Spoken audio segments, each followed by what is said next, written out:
Welcome to Vohra Method. I'm Arvin Vohra, founder of Vohra Method, and I want to talk today about the goals of our reading program. The goal of the reading program, if I was going to summarize it in one sentence, is this. I want our students to be able to read the Declaration of Independence and know exactly what it says. Not just sound out the words, but know what it means. And I'm not talking about subtext and symbolism and all that. I just want them to be able to read the text of the Declaration of Independence and understand it.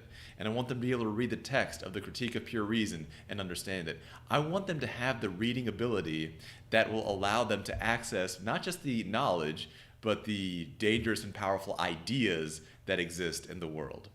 And so the way that we teach reading is very different from as taught in English class. First, it's very, very text focused. In other words, we don't spend a lot of time saying, what does the author really mean here and all that. We're just trying to make sure that students understand what the author is literally actually saying. Once they have that, sure, we discuss subtext and tone and inference and all that. But the most important thing is a direct, grammatical, logical, accurate understanding of what the text says.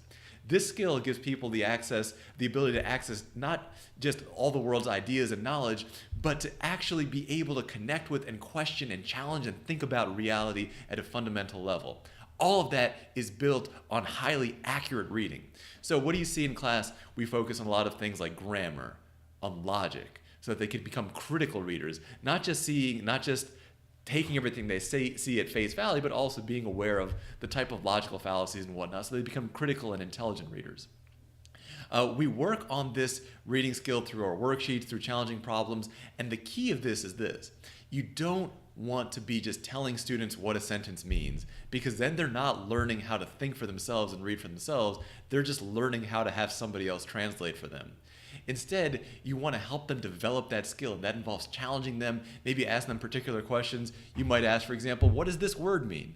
If you see that they've kind of missed a word. That, by the way, is one of the most common errors that we see in reading, is that students entirely just don't see words that they don't want to see. So one technique might be to ask, what does a particular word mean? What is the author talking about here? What is this word doing here? That kind of stuff.